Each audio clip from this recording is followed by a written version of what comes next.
नमस्कार, मी ज्योती दवणे, उपशिक्षक, जिल्हा परिषद प्राथमिक शाळा मान। आज आपल्या समोर प्रवीण दवणे लिखित सुख पहाट या ललित लेख संग्रहातील सुख झाले हो साजनी या ललित लेखाचे अभिवाचन आपल्या समोर करणार आहे। सुख झाले हो साजनी। वारी आला तुळशी माळेचा गंध येऊ लागतो नि पंच संवेदनांना चाहूल लागते। आषाढ आला आहे। आषाढाला टाळ चिपळ्यांचा नाद झंकारू लागतो न जाणवते की अबीर गुलालानं विठुमय झालेल्या वाटा पंढरीस पोचल्या आहेत।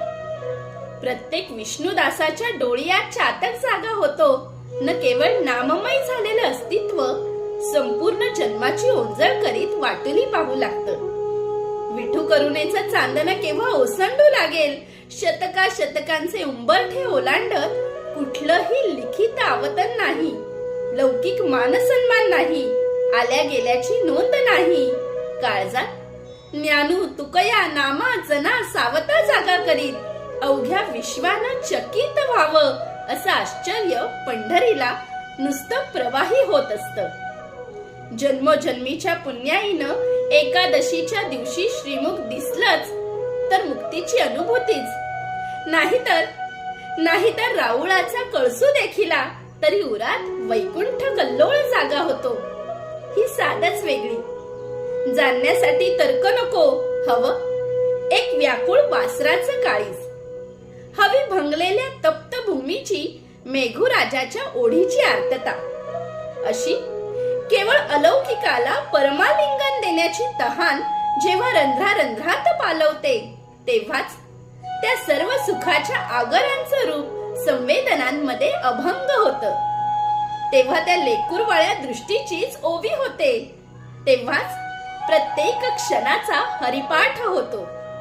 महाकाव्याला तत्वज्ञानाचं अधिष्ठान दिलेलं नि तत्वज्ञानाची ही सहस्त्रदल कमलिनी प्रमाणे अक्षय विकसित करणारे संत ज्ञानराज माऊली, त्यांच्या दिव्य प्रज्ञेला जाणवलेलं विठुरायाचं रूप केवळ अलौकिक। त्या शब्द पंढरीच्या वाटे आपण जाऊ लागलो की वाटतं अशी साधना फळाला यावी की माऊलीच्या लोचनांना बावलेला बाप रखुमा देवीवरू कुठल्या तरी जन्मात आपल्यालाही भावावा।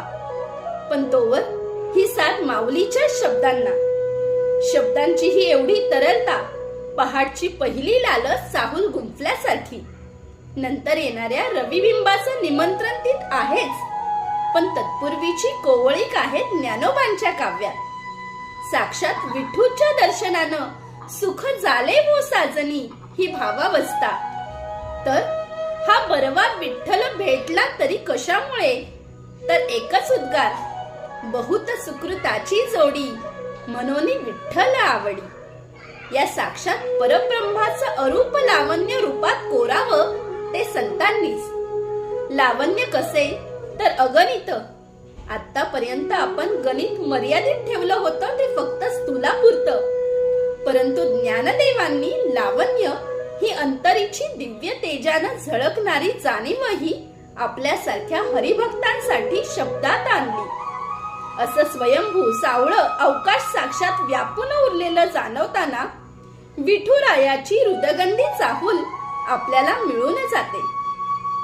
हरिपाठ असोत, विराणी असो, अभंग असो, विठू पाहण्यासाठी आतुरलेला जीव आणि तो दिसल्यानंतरचा अमृतानंद संतांनीच व्यक्त करावा। पंढरपुरीचा निळा लावण्याचा पुतळा विठोरे देखी येला डोळाबाई येवो। येथे रंगांची, नादाची, उत्कटतेची नुसती लयलूट आहे। पुन्हा पुन्हा नामाप्रमाणे हे शब्द गुणगुणताना आपल्यात या काव्यानं उगवलेली तरलता आपल्यालाच पेलत नाही असे होते आणि मग ती अवचित डोळ्यातून वाहू लागते। विठू वाचून मनाची स्थिती कशी असते? विठूशी तद्रूप होताना पौर्णिमेचे चांदीने क्षणाक्षणा होय ऊने, तैसे माझे जिने एका विठ्ठले विन अशी भावावस्था असते। हे असंच सुरू राहिलं ही हुरहुर तरी सोसावी, पण एवढ्या सखोल तितिक्षेनंतर तेव्हा साधनेच्या गाभाऱ्यात आषाढीच्या मंगल दिनी तो दिसतो। तेव्हा तो रूपोत्सव असतो तरी कसा. हस्त कडके बाहुवटे, विठोबा शृंगार गोमटे. अंगी चंदनाची उटी, ते देखोनी मन संतुष्टी. गळी वैजयंती माळा, मनी मंडित वक्षस्थळा. कानी कुंडल झळाळ, श्रीमुख दिसे वेल्हाळ. मनातल्या भक्तिभाव पेठेतून आणलेले सर्व अलंकार, ल्यायलेले वेल्हाळ श्रीमुख आपल्यालाही डोळ्यांपुढे झळाळू लागते. असा सावळा सगुण ज्ञानोबांच्या शब्ददृष्टीनं पाहताना मनाची पंढरी होते. प्रत्येक क्षण आषाढ होतो. योगिया दुर्लभ तोम्या देखिला साजनी.